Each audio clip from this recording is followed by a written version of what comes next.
in the latest chapter of the Sterling saga, Doc Rivers came out the other day in regards to whether or not that he would stay or would he go. He finally said that he would go if Sterling was the owner next year and the league did not have a chance to remove him. By September, the league has a chance to vote him out and kick him out of the league, but Rivers stand by his opinion, saying that he will leave if Sterling is there. It is a possibility. You think that Rivers will stay true to his word if Sterling is still there? I think he will stay true to his word and leave. However, let me say this first. I love Doc Rivers. Doc Rivers is a he's one of the nicest people that I've met in the league. I met Doc Rivers when he was a player with the Clippers, and I've also met him, of course, obviously covering the Clippers now as head coach. Very nice person, always personable, very professional. However, Doc Rivers lost a ton of points in my book because he's a huge hypocrite. And so are the rest of the Lakers. Clippers, excuse me. Everyone knows Donald Sterling's reputation, okay? And you can't sign a contract and turn a blind eye to things and say, well, my passion and my motivation trumps this club's history. And you know, we all know this because every single time, you know, one of the players or Doc Rivers was interviewed, whether that be, you know, Blake Griffin, for example, when he came in as a rookie, well, you know, you're very familiar with the history of the Clippers. What do you think about this? They're talking about Donald Sterling, you know, and Doc Rivers knows that twofold from being a player for the Clippers. Okay, when Sterling was at the pinnacle of his craziness and lawsuits and things of that nature. So, look, Doc Rivers knew exactly what he was getting into. You know, it's just now the chickens have come home to roost. And I don't like people positioning themselves to be a victim when they've put themselves in that position. And that's exactly what Doc Rivers has done. Now, will he leave? Yes, he will absolutely leave. However, will we get to that point? No, I don't think we will. The Sterling trial, Donald Sterling versus Shelley Sterling for Shelley's right to sell the team to Steve Ballmer for $2 billion, that will end by the end of next week. Okay, Judge Michael Levinas will rule by the end of next week, and from what it looks like, Shelley Sterling will win the trial, upon which Donald will more than likely try to appeal. However, most don't realize that the reason why this case is sort of dragging on is because Sterling has filed so many just frivolous suits and complaints with regards to this trial and the entire process. The length of the proceedings really makes it hard for him to have an appeal, and that's very important. In the event that the judge does not rule in Shelley's favor, the NBA is going to step in anyway and sell the team. They're going to step in, they're going to auction it off, they're going to get that owner vote going, and it's going to happen. Another aspect of this, because there's so many variables in this, I hate to be long-winded, but one very important one as well, is that when an NBA team is sold, the 29 owners in the league split that profit.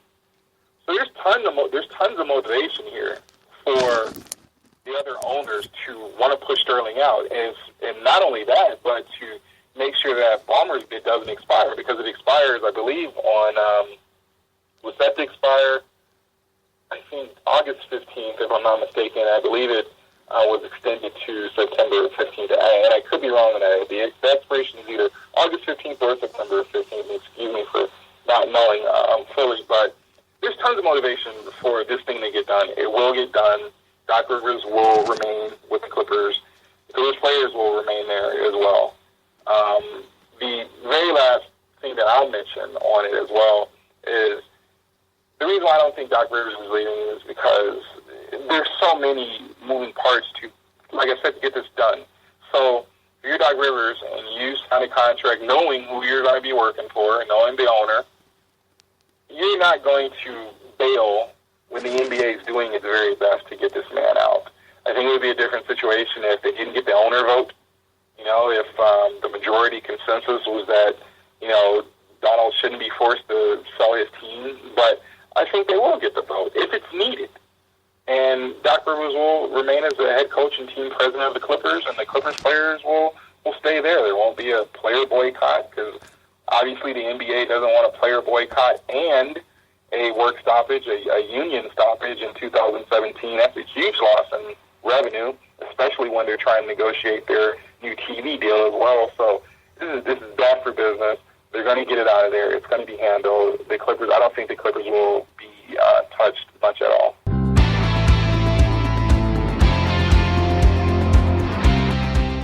In the late 80s, she was laid out. He had to basically pick her up and a fireman carry her away. He had to get somebody else to help him move her. So he comes out and says that he knocked her out. She says that she deserved it, which doesn't make any sense to me. Like, how are you going to say that, yeah, I deserve to get punched in the face? That's just her covering for Ray Rice. But the NFL comes out looking very inconsistent. You're going to give guys who smoke weed 4 games, 8 games, and then suspend them for a whole season. And then you're going to give a guy who basically beats the living tar out of his wife, caught on tape, he admits to it, only 2 games? It's very questionable. It makes you want to scratch your head. And for a guy like Roger Goodell, who is basically the iron fist of the NFL, who just doesn't play any games, he just comes out looking very weak on this one situation, and he looks very inconsistent. Because he sits there, he has no problem laying the hammer on to guys like Josh Gordon, but Ray Rice comes out, and he's only going to get 2 games. They received a bunch of backlash through the media and fans as the NFL really had an opportunity to send a clear and direct message about the consequences of domestic abuse. Are they really not understanding the situation more, or are they really just playing ignorance with this whole suspension of Ray Rice? You know what? I think the NFL just thinks that they're untouchable and they can do whatever they want. On top of that, I don't think they value their women fans. The female fans of the NFL, I just don't think they value them and value their opinion. You can see it with this suspension. What's going to happen to Greg Hardy? Greg Hardy of the Carolina Panthers basically beat the living bejesus out of his wife, tried choking her, and then tries covering it up. Ray Rice gets 2 games. What's Greg Hardy going to get? Greg Hardy going to get maybe 4 games because his was a little bit more severe? It just doesn't make sense. I just don't think the NFL respects the fans of the female persuasion, and I think you see it with these suspensions. I think they get it. I just don't think they care, and I think this is one of those things where this is a high-profile athlete. This is a guy who sells jerseys, makes revenue for the league, and by all accounts is a really good guy. He had a mistake, according to just this one incident. But it's hard for me to believe a guy who basically beats his wife in an elevator, this is the first time he's done something like this. This isn't just one of those things where, hey, something bad happened, I flew off the handle, and, I knocked her around a little bit. These things probably happened in the home. And she's been dealing with this for a while. So I just don't think the NFL cares, is what I really think it boils down to. And they're just going to give this guy a pass because Ray Rice, by all accounts, is a good guy. Yeah, instead, they're really telling players that smoking a joint, which is legal in only 2 states, is much worse than knocking out a woman with this 2-game suspension. Do you see activists or anybody coming out protesting this suspension for the Ray Rice? I think that's the biggest question mark is why aren't there women's groups out there protesting at the NFL head offices? Why hasn't anything else been said about this? ESPN doesn't come out and doesn't say too much because ESPN is very buddy-buddy with the NFL. Mm-hmm. So they're not going to sit there and they're not going to say anything bad about the Shield. But somebody has to say something. Somebody should say something. This is, everybody else around the United States is just kind of floored by this. And everybody else is just kind of sitting there with their mouth agape and asking the same question. Why is it only 2 games? What's going on? And there's been a little bit of backlash, but I don't see anybody protesting. I don't see anybody raising any ire with the NFL, and there should be. Somebody should say something. There should be some women activist groups going to the NFL and saying, hey, something else has to be done. This isn't right. But I just don't see it happening. Stephen A. Smith, the eccentric media attention whore, I also like to call him, he wrote a pretty nasty tweet in regards to Ray Rice and his incident. This is what he said, basically. He said, if a man's pathetic and stupid enough to put his hands on a woman, which I never done, of course he needs to pay the price. However, who on earth is denying about what the woman did? What about addressing the woman on how they can prevent the obvious wrong? being done upon them. He's directing that maybe that the woman was at fault for this. He goes on saying, we know both sides of the story, and who knows that the woman was not involved in forced Ray Rice to hit her. And looking at what Stephen A. Smith, this is one of the most idiotic things that he probably has ever said. Well, yeah, more than likely. Yes, I mean, he's said a lot of things, but that being said, I think it's so hard for our culture to get on the same page. And by culture, I mean like mixing, because it's always assumed that people that have money have power and they can do what they want. And especially with athletes, we seem to find that that's the case. Now, there's great people out there, athletes that don't have domestic issues like this. They give back to the community and work with people. But the minute somebody does something that maybe they're not a high-character person, just because you have money and power doesn't make you a high-character person. And if you're going to do something like that, your character has to come in question. I don't think the victim in any situation, their character needs to be questioned at all. It's almost a rationalization of who the athlete is, and we should make an excuse. Like, that's not a good thing to do. It's not healthy. It's a denial of what's actually taking place. And for the fact him to do that is kind of odd. It makes it sound like he's experienced that at some point, and it may have been a two-sided affair. But the way that this looks with Ray Rice, it was definitely on him. So I don't understand defending that.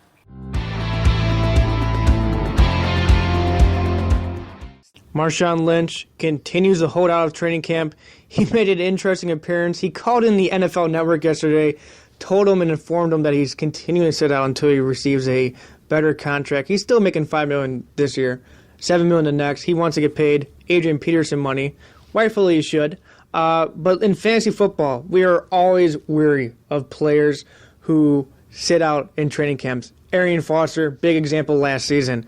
Looking at Marshawn Lynch, he's going about the mid-second round in average draft position, but are you really cautioned about drafting Lynch so early this season if he continues to hold out? I'd worry about it because there's no reason for the Seahawks to rework his deal. You know, he's a high mileage guy that runs hard, so you know the miles he does have are tough miles, and you know he's towards his late 20s. He's not. He's maybe got one more like 2 or 3 year deal left, but you know the Seahawks have him locked up, and they've also got his backups on the roster. I mean, everybody's been raving about Christine Michael for the last couple of years. Now we're going to get a chance to see him, and I think if you are taking Lynch, mid-second round, you're probably going to have to grab Michael a lot earlier than he's been going. I think even optimistic, Michael fans have been taking him. They've been getting him maybe in round 9 or so. You might have to bump that up to round 7 or earlier because, like I said, there's no reason for the Seahawks to cave on this contract. So if Lynch really is planning on holding out till he gets a new deal, all of a sudden Michael looks like a pretty formidable back for fantasy purposes. Andre Johnson finally reported to camp after holding out. Is it one of the most annoying things in fantasy football, seeing players hold out throughout the entire season? It definitely is. It's not like an injury where you know what the timetable is going to be, and then you can plan accordingly. They're supposed to be back in 4 to 6 weeks, or they're going to miss the entire season with the holdout. If you built your roster around a guy that all of a sudden he decides, hey, I'm not being paid what I'm worth, and he walks out, well, then you're hosed until he decides that he's comfortable, or the team decides to give him the money that he thinks he needs. So, yeah, it's a mess, and you touched on Arian Foster last. You find guys that hold out. They don't get into football shape. It takes them a month to get up to speed. Maybe they're behind the 8 ball. It takes them a little bit longer. So now you've lost a quarter of your season to a guy you thought that you could depend on. So there's just a ton of ways that holdouts can be a real pain in the side. SDR Sports District Radio. I am Ryan Neiman. Thanks again for joining today. Be sure to follow us on Twitter at SDistrict Radio. We're saving my last and favorite guest for last. Unfortunately, you're last. I'm sorry. But Alfred Konuwa, Bleacher Report writer, is joining us right now. How you doing today, Alfred? Good, man. And I was looking at it as me being in the main event. I wouldn't say last as much as, maybe the main event. You could at least throw that in there. You're the Rock of my radio program. That's what you are. There you go. We'll start with that is in the WWE. We'll talk about that big news that happened is CM Punk apparently is retiring. He said he's done for good, never coming back. But we've seen it, Alfred, throughout WWE and all the wrestling shows have been going on that when they usually say they are retiring, it means they are not retiring. Do you think CM Punk comes back? Absolutely. I would be shocked if in the annals of wrestling history, Royal Rumble 2014 was the last time we ever saw CM Punk. I mean, the thing about wrestlers in general is it is a very tough business, and you got to have a big ego if you're a wrestler because you're the only person who has your own back. You're an independent contractor. You're competing with all these other guys and gals who want TV time and whatnot, and that just comes with the territory of being a wrestler. You're going to have these shaky relationships with another egomaniacal promoter, with Vince McMahon. So, he's done for now, and I don't expect to see it back anytime soon. The CM Punk return speculation game is everlasting. At every event, people come up with some conspiracy theory as to how he could come back. I'm not going to play that game, but you're going to start hearing things in the next couple of years. Maybe even if WrestleMania is ever in Chicago, he can go to the Hall of Fame. But mark my words, there have been worse situations like Bret Hart getting screwed and Stone Cold Steve Austin just leaving one day, and they both come back. And CM Punk is just an instance of a disagreement. It's similar to Steve Austin. He walked out, and I do expect him to come back like most, if not all of them do. And controversy, I kind of thought it was overblown because that's just kind of what the WWE is. They do cheap shots like this. It's really the first time that the WWE used a giant photograph of Russian President Vladimir Putin. It received boos for its heels for Lana and Rosov, a pair of Eastern Europeans who hate the United States in WWE. It was largely looked at as a success. It was a cheap one. They said they were alluding to the Malaysian Airlines flight during Battleground.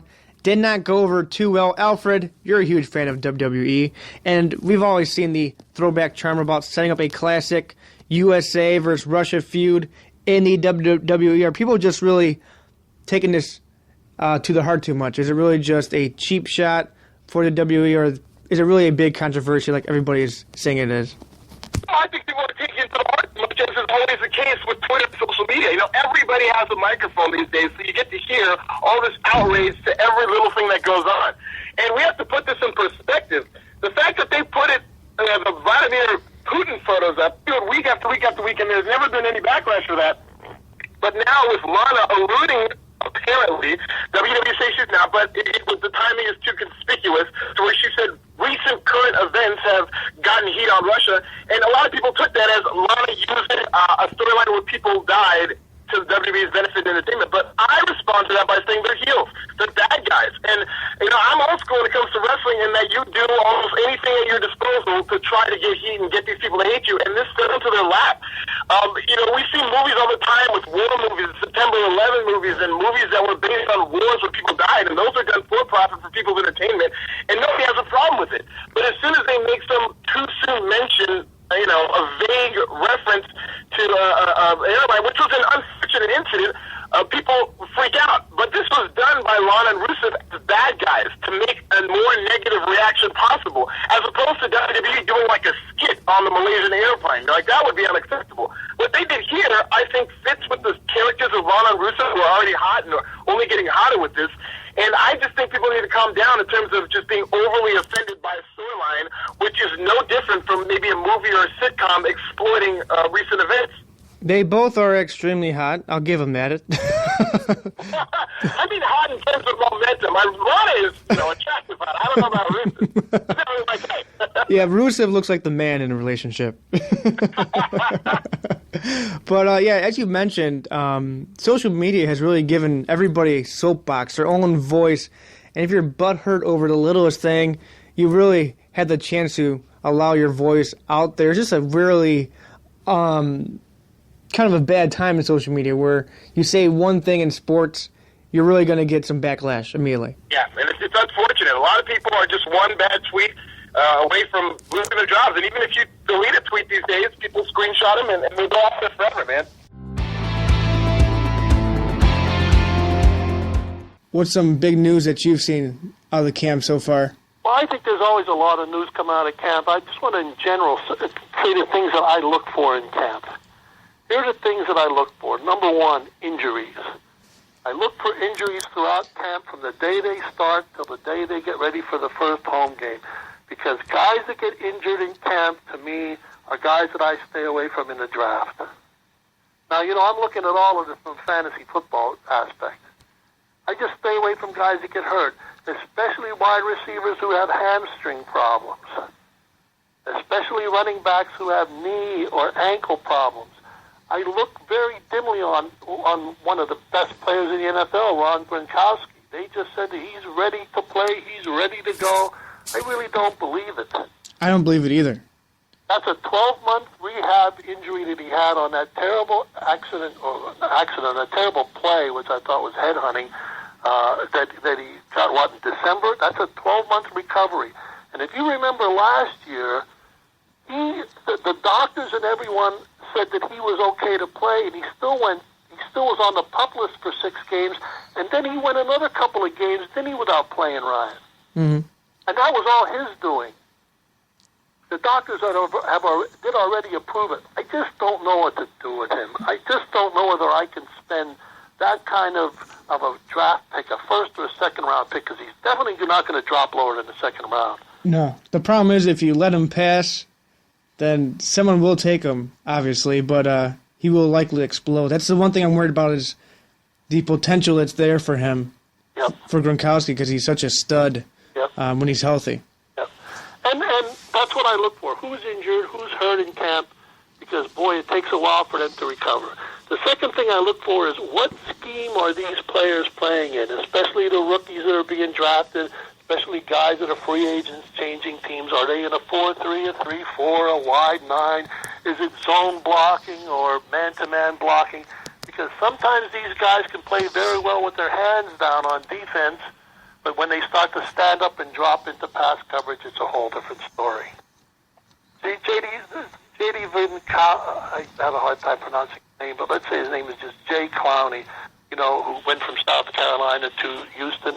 I'm concerned about him because this guy is a premier pass rusher. Are they going to let him drop back into pass coverage? It'll be interesting to see what they do with him. Exactly right. And then the third thing I look at, along with injuries and the schemes, is their attitude. What's the attitude of the player himself, and how is he progressing? Is he getting better every day? Because they all have been coached to say the same identical things. I want to get better every day. I'm trying to do my part for the team, and yada, yada, yada. But I really want to look on the field and see how he's playing and look at the camps that they're going to and see what the reports are coming out of camp, because I really want to know what his attitude is. And then when they get into the exhibition games or the preseason games, really looking at execution. How do I execute? And who do they match up against, when they get into playing against the other teams? If they're not executing, is it because they're not matched up with somebody? Is there a big tackle that this guy just can't get by? Or is there a pass rusher so quick that this left tackle can't stop him? So I look for those 5 things in camp, and I don't look for anything specific. It's just the injuries, what's the scheme they're in, their attitude, how are they executing, and then how are they matching up.